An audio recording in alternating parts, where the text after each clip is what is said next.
The first UFC pay-per-view event of 2021 goes down this Saturday as Conor McGregor returns and fights Dustin Poirier in the main event of UFC 257. While in the co-main event, Michael Chandler makes his much-awaited UFC debut against top contender Dan Hooker. And you can watch it go down live by ordering UFC 257 pay-per-view, which will be exclusively available on ESPN+. And did you know you can subscribe to the Disney Bundle, which includes Disney+, ESPN+, and Hulu, the perfect trifecta of content for just $12.99 a month. And if you're an existing ESPN Plus subscriber, you can upgrade to the Disney Bundle offer for just $8.82 a month. The Disney Bundle has something for everyone, so don't wait. Click in the link in the description and sign up for the bundle offer today.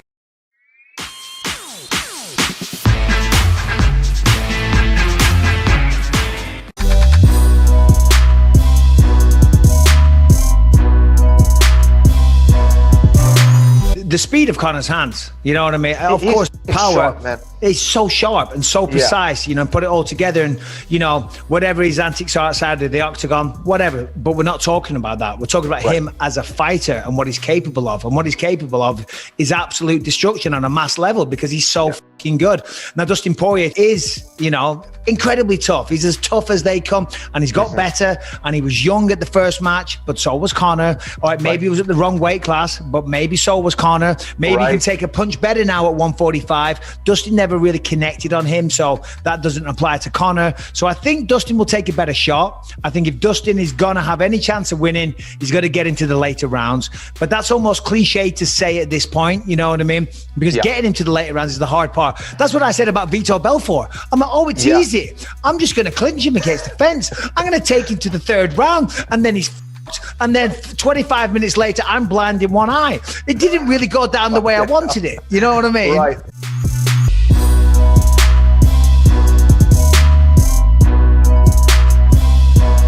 If I'm cornering and coaching Dustin Poirier, I'm telling him, you got to survive the onslaught. Because Conor McGregor is a guy that starts fast, obviously. He's shown at times that he can fatigue, but if Conor McGregor thinks that he can get you out of there and he doesn't have as much respect for you, it's even worse. He starts even faster. I don't think for 1 second he respected Donald Cerrone. I just didn't. So he just ran across the octagon and tried to knock him out. He was off balance. He threw the left hand, was reaching. I think when he says stuff like, I'm going to finish Dustin in 60 seconds, he may not necessarily have as much respect for Poirier. So you have to really be aware at second one of McGregor just really trying to get you out. And so I think he needs to weather the onslaught, take his time and not get caught up in the extra and get himself caught with something, because there's not many guys that hit as hard as McGregor and are as accurate and are as fast.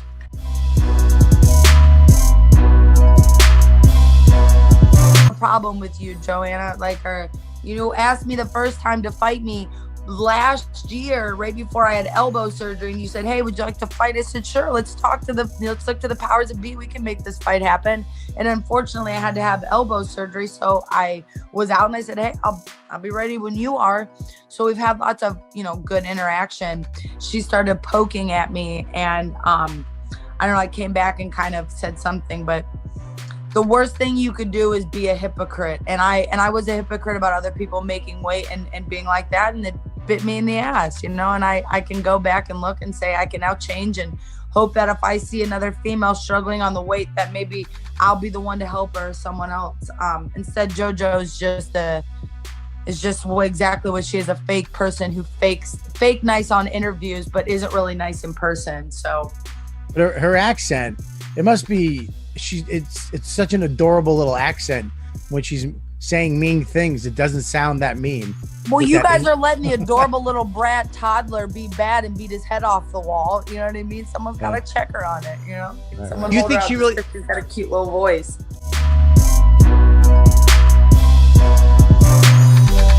What's up, motherfuckers? It's Platinum Mike Perry here, and I'm here to take more of your Cameo money. I appreciate it. This is a shout out for Darren Till's whole ass. And he got a tiny little penis. And I just wanted to let you guys know that he ain't getting no coochie out here because of his tiny little penis. So girls, make sure you go say hi to Darren Till and let him know that it's not okay that he has a tiny little penis.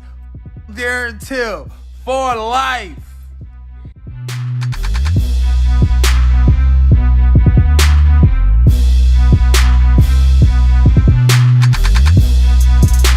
Yo, so Darren Till just bought a Cameo from me, and I, kind of mixed up what he wanted me to say on there, but he also wanted me to unblock him on Instagram, so I guess that I can do that.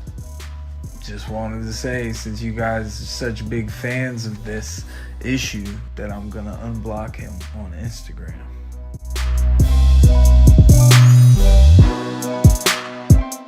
All right, so Dana, in terms of that press conference, I saw the video. You posted the video of the stare down between Conor and Dustin. How would you describe the mood and the energy when the two of them faced off against each other? Yeah, great point. It was very cordial and everything else, but the face off, the stare down, was badass.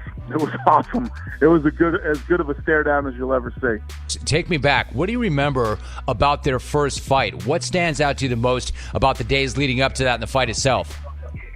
Well, it was obviously a very different atmosphere. These guys were at each other's throat. Both guys trying to get in each other's heads, and then Conor went out and put on an unbelievable performance and knocked him out.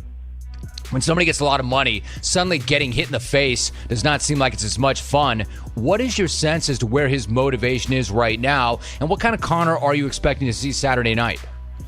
Yeah, no, he's a completely different kid right now. He's the old Conor, and when you're dealing with this Conor, it makes fight week really fun. And if you watch the press conference, he has this moment where somebody asks him that. So his answer to that question was, "What motivates me? Highlights." All the money, all the belts, all everything that comes and that goes. You know what lives on? Highlights. A fighter's highlights. You look at Roy Jones Jr.'s highlights, Mike Tyson's highlights. I still look at them today. Ali's highlights. I want my highlight reel to be like a movie. You know what I mean? So that's what I'm after. I'm looking to get in and perform and put on amazing highlights that I can sit as an old man with my son and just watch back and just enjoy life. You know what I'll be drinking? A nice proper 12 by the fire in the Emerald Isle of Ireland, and this is it, man. I'm just loving my life. Please don't be trying to get rid of me, guys. I love it here, man. I helped build this. I helped do this. I'm here and I love it, and man, I have plenty of motivation. You know what I mean? He said, "You know what? Money comes and goes, and what fires me up is we're still watching highlights of Mike Tyson and Ali and Roy Jones Jr. And, I'm going to have so many highlights, you can make a movie out of it." It's the way that he said it and the way that he laid it out was beautiful. And you can tell where his head is at right now. So what do you think? I love it. Yeah, Dana White joining us. Like, I've been watching hype videos. I mean, there really is nobody like this guy, especially when he's right. Like, Dana, do you think that was there some kind of switch that went off? Did he do some deep soul searching? Did something fundamentally change in him, or does he just miss being the guy? Yeah, I think he misses. I do think he misses being the guy, and I think that when this business is crazy, and when you take some time off and get away from it a minute, you start to crave it again, and you want that action, and you want to get back in there, and I truly do believe that the kid loves the game.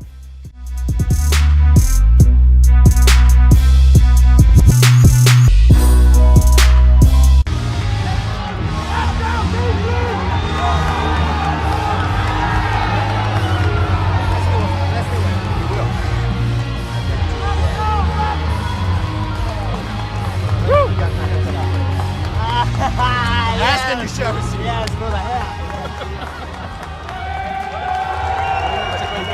Let's give it a real good fight. We will. Let's go.